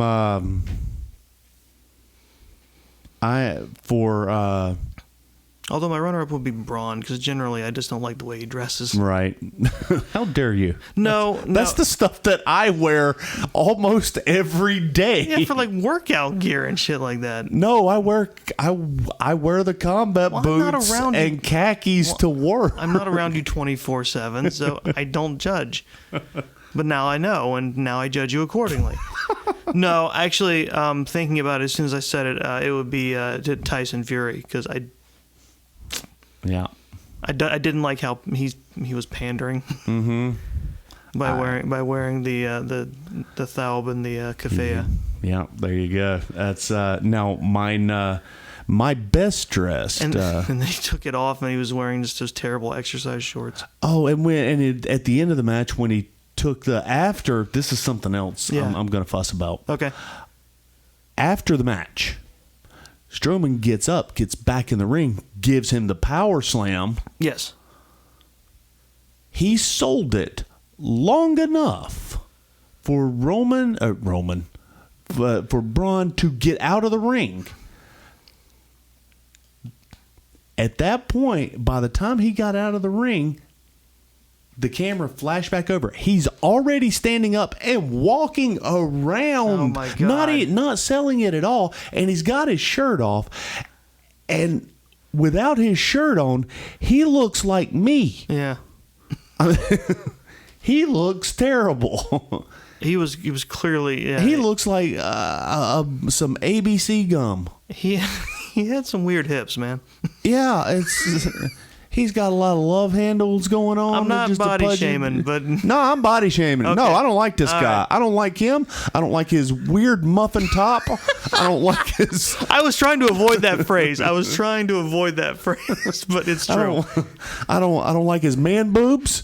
I don't like his stupid bald head. I don't like the way he sells. I don't like his thong and his kafaya. Wait a minute, it's not called a thong, is it? A chong? A thaub. Thaub. I don't like his thaub. I don't like his.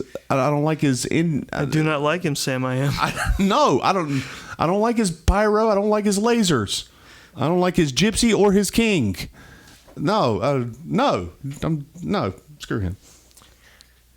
What do you like about him, Doggz? You know what it is. I think The goatee's not bad.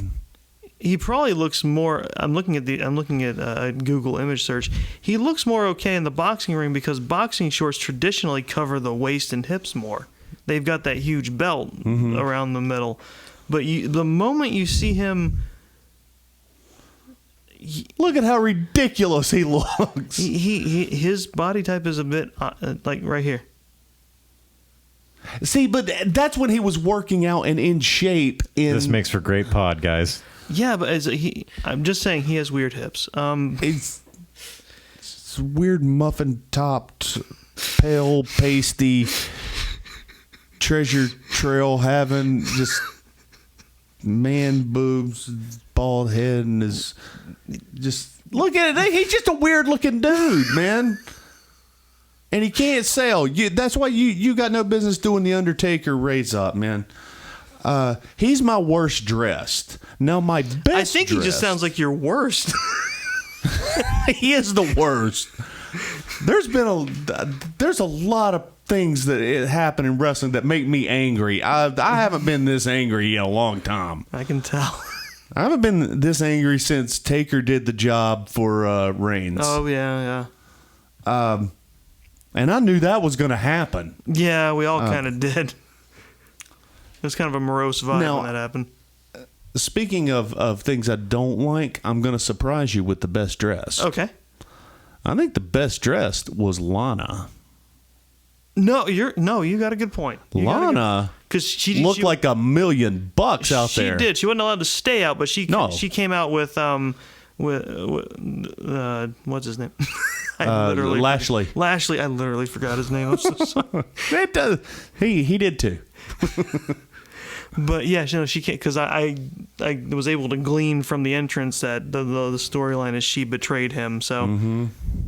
Oh yeah, that garbage is happening. It's it's such a terrible feud. It's who cares? And as I said, which is a shame. I honestly would want to watch that feud because I like Rusev. I don't like Lashley, so the opportunity to see them just fight each other. Oh, I love Rusev. I can't stand Lashley. I can't stand this cheesy feud. I hate the story. Right. But yeah, you're right. She looked phenomenal. Classy. For the brief time she was out there, yeah. Best, I dare say, best she's ever looked. Mm-hmm. Well, oh yeah, I was going to tell you about the plane. How we doing on time? All right. You almost had an hour 45. Oh, good. Okay. I'll tell you about the plane real quick. So, okay. And for those of you guys that don't know, so there are rumors abound about this. Apparently, about 12 of the wrestlers could not get back from Saudi Arabia.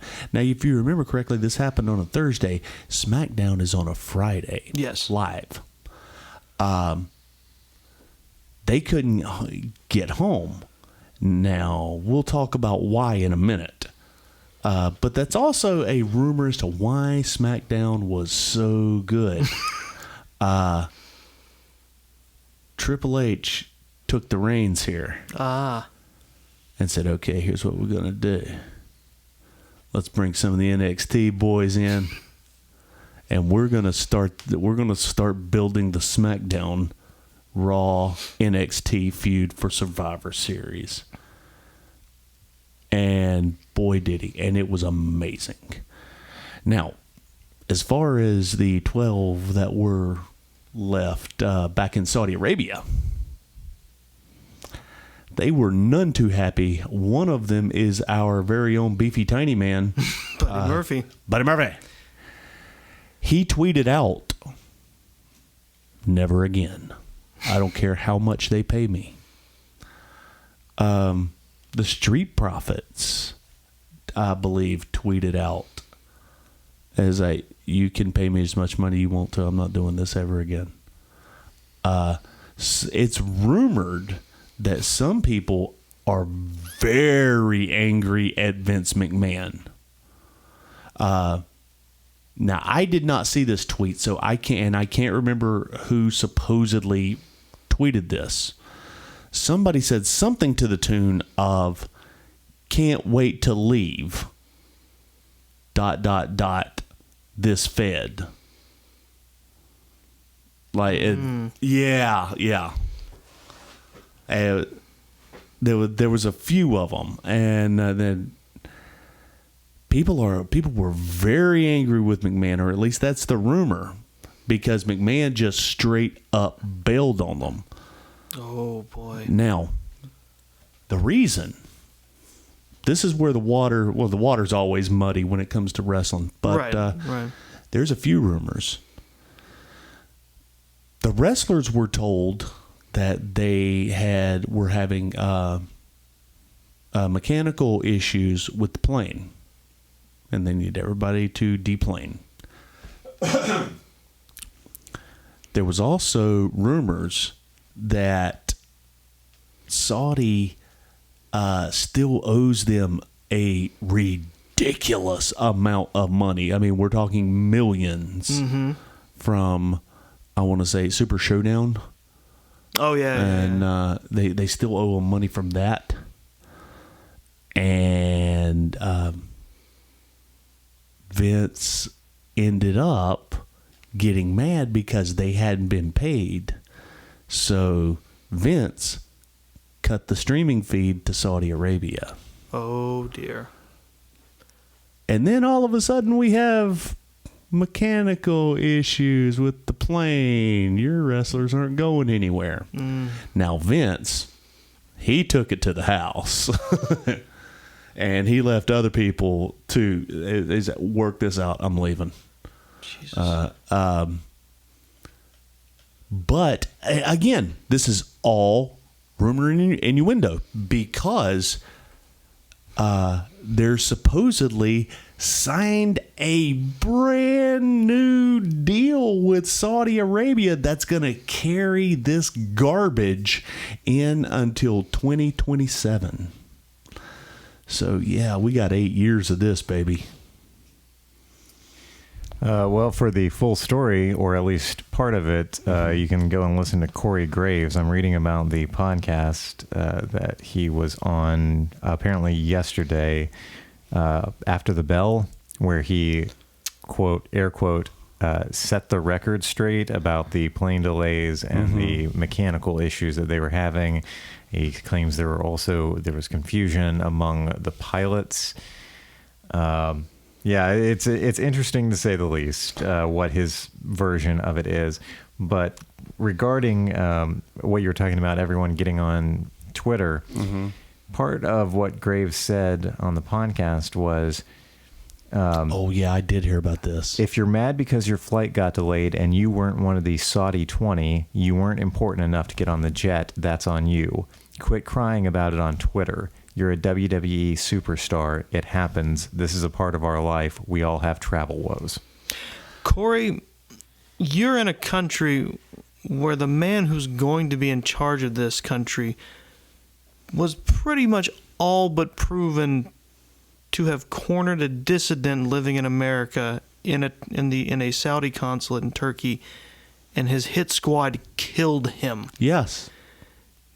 These people have power, influence, and total control in the space you're in. Mm-hmm. And they can just be like, well, these men attacked our men. Mm-hmm.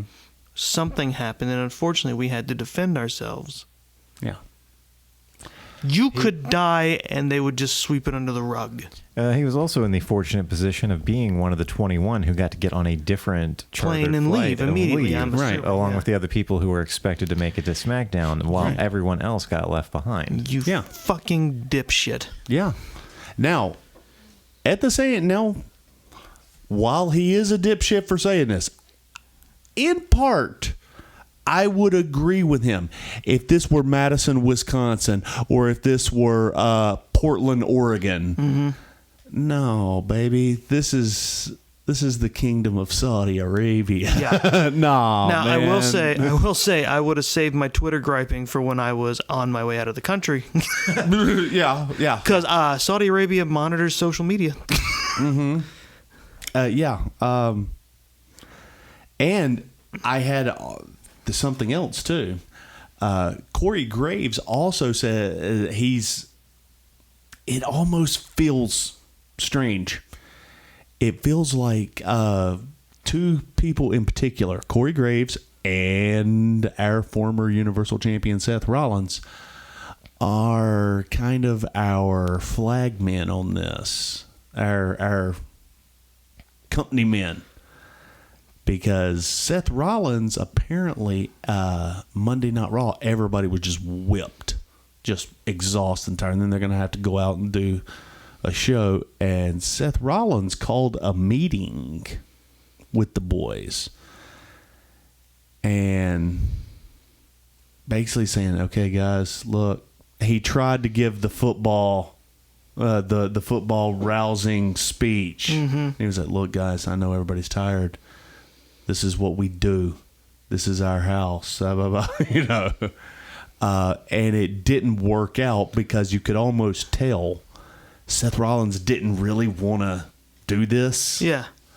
That's what some people tweeted about that, saying if Seth Rollins did a locker room speech and it felt weird. Pretty much like they told him to go give the speech. I'm betting. Kind of like the same thing that happened with Graves, except I don't think Graves cares. He's like, yeah, I'll do it. Because I think that's kind of the reason I like Graves a little bit, because he's kind of a dick.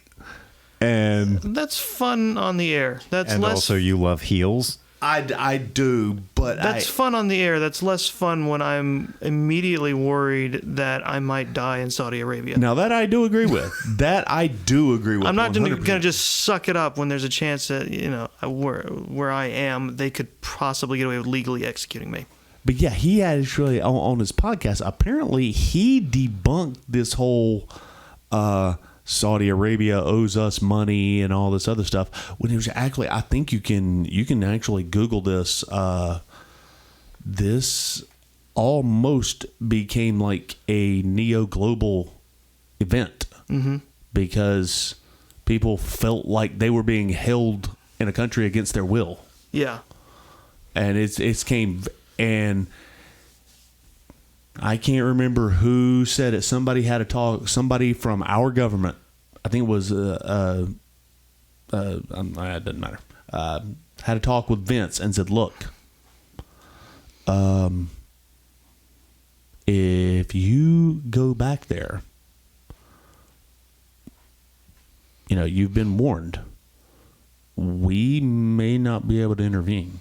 Yeah, because all it would take is them to just basically trump up some charges and wrangle them up in their legal system. Yeah.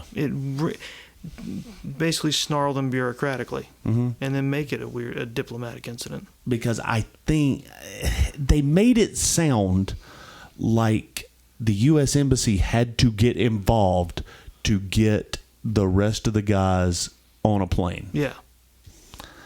And as I said, that's what they made it sound like. Who really knows? And then the U.S. Embassy told McMahon that we may not be able to do this next time, so I would recommend not coming back here. That was the favor. Yeah. What do you got? I'm just. Oh, sorry. That's okay. Dave Meltzer claims that some wrestlers, in fact, believe the plane was deliberately held on the ground by Saudi authorities, although for what purpose is unclear. Meltzer reported that multiple WWE wrestlers contacted him, characterizing their extended stay as a hostage situation. I believe it. The Body Slam report cited other wrestlers calling it a power play by the Saudis. I believe that 100%. Yeah. I mean, that's... It honestly, does not take much to who convince knows? me. It doesn't take much to convince me that was a power play. It's just it doesn't take much to convince me either. to prove a point, and also to show the guys who thought they were trying to leave. It's like, and there goes your boss. He's gone. You're still here. Remember that. Right. Meltzer did say the WWE was paid before the show started, though, so it wasn't over a money dispute, apparently. It's not about money. I don't think it's about money for the Saudis. See, Why would it be? No. yeah. See, and that's the thing is, there are so many rumors and innuendos. Who knows exactly what the real story is? It's almost as though going into business with the Saudis is a bad idea. So there you go. WWE, this is an article that I'm reading on Vice. WWE is marching on ahead as if nothing is wrong. Of course they are. That's what WWE does. The company announced on Monday that the deal with Saudi Arabia has been extended to 2027. The deal has been altered. How about that? Pray I don't alter it further. Yeah. Wow. Well, and so that's... I'm pretty sure McMahon was like, yeah, well, you got home, didn't you? I mean, you're but home did you now. die? Yeah, exactly. You're home now. What are you worried about? I said, look, most of you... I'm not surprised the pre-show that they did when the people, the round table, it was in America. They didn't go to Saudi Arabia this time. And then he probably said something to the tune of, look, I don't know what you're crying about. 90% of you guys are millionaires. Which is true. Even Zack Ryder. It's true. I started checking out people's net worth. I sometimes I go down those rabbit holes, and most of our jobbers like Dana Brooke, Zack Ryder, Heath Slater, worth a couple mil. You can thank Jason Finger for sending me down that rabbit hole. You just got to live to spend it, man. Yeah. Yeah, I know. Part of me is worried that, somebody in Saudi Arabia is going to take offense to some of the things that we have said during the course of this episode of the podcast. But I also take comfort in the fact that I'm sure there are a lot of people. They're fans of Harambe? I'm sure there are people on Twitter and on other social media platforms saying much worse things about Saudi Arabia than we've said. It wouldn't take much investigating for them to decide that the bigger punishment would be to let me keep living my life as it is. Yeah. Jesus. Wow. And it's pretty terrible being Chris Barnes, I'll be honest with you. Thank you for the vote of confidence. Oh, that's what I do, baby. All right. Well, let's go ahead and wrap it on up there. And take it on let's wrap this up. We've got AEW Full Gear. They were AEW was just in town last night, and I heard they tore the roof off the place. Nice. I'm actually watching it. I'll be watching the rest of it when I get home. And then we've got AEW Full Gear this Saturday. The whole group, except for Chris Barnes, will be coming over to watch this. See? Don't doubt me. Well, I invited you. It's not like I'm locking the door. No, I'm saying don't doubt me when I said it's a bigger punishment to let me keep going as I am. Yeah, I got work. Lucky me. It's like they know. So, guys, we're going to go ahead and wrap this whole thing up. Be sure to check out Full Gear next. It'll be coming out probably next week sometime. We'll work that out. always, I don't do this enough. We got to thank Long Walk Productions for continuing to help out this. It would not help out for just produce. This is a work. You're welcome. Yes. Thank you, David freaking Hensley. Oh, you're very welcome. I'm happy to do it. Also want to plug the podcast up in Lincolnton, North Carolina. They're doing some really good stuff up there, and they've actually have a partnership with a group called USA Main Event Wrestling that apparently is taking Lincolnton by storm. I don't know these guys. I don't know one of them, but that's what I'm hearing. I'm hearing nothing but good things about these guys. I hear they've sold out every single show that they've done in Lincolnton. That's awesome. So hats off to you guys. Guys, you got anything else? Yeah, real quick, I want to put over a longtime friend of Long Walk and a longtime collaborator, Brett Reed, recently started his own YouTube channel called Ninth Octopus, and he's doing different episodes on his channel several times a week, so definitely check him out. It's really good content, really good backstory behind the name of his channel, Ninth Octopus. So make sure to check that out. Absolutely. Yeah, absolutely. Yeah. Also, listen to you using the wrestling lingo, putting over Brett Reed. Yeah. Yeah, I pick things up occasionally. Yeah. What's the podcast about? Do you know? It's all over the place. He talks about, and they're not long episodes. They're 5 to 10 minutes each. That's even better. Yeah. He produces a lot of content, and it's really interesting stuff. I know he kicked it off talking about the Mandela effect. He did an episode about how the OK symbol is not a white power symbol. Thank you. Okay. Yes. Guys, tune into his pod. Subscribe, 5-star rating. Thank you. Yeah, he's a very gentle, thoughtful man. And he's we all worth love listening Brett, to. man. Yeah. Absolutely. Yeah.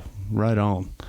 Also want to thank everybody in advance for liking our podcast, subscribing, sharing it with somebody, telling a friend. That's how we grow, is you guys talking to people, keeping the word out, word of mouth. That's how this thing happens. That's how this thing grows. That's how we build our pirate ship of wrestlers. That's how we get in trouble with the Saudis. We can't beat them without your help, guys, so tell a friend. All right. Chris, you got anything? No, because when it comes crashing down and it hurts inside, I'm done. I am a Saudi Arabian. No. No, but remember the very first Crown Jewel, we were so just weirded out by how everything was going. We completely forgot Hulk Hogan just walked out. Yeah. And to open that show and say hi to everybody is just the weirdest fucking thing to see. It was, yeah. Hulk Hogan in Riyadh coming out to Real American. That is what sums up what these shows feel like. Yeah, it's just everything's weird. Everything's weird. And that's how we close this thing down. Everything's weird. Everything is weird. Guys, if you got out of bed today and you had a job to go to and you got somebody that cares about you when you get back home, guys, this match is over and you have already won via pinfall. Oh boy. You know what? Via pinfall. You okay, Grandpa Flair? Quiet you. Thank you for listening to This Is a Work. Ladies and gentlemen, if you enjoy this podcast, please make sure to check out our sister show, Long Walk Talks. We are going to be continuing through the end of the year our new Roaring Twenties theme. We've got a new episode coming out this weekend. If you want to follow us online, you can visit our website, www.longwalk.us. You can like us on Facebook, facebook.com/longwalkpro, and you can subscribe to my YouTube channel, David B. Hensley. Thank you very much for listening, and we'll be back soon. Never had it with Harambe. Woo!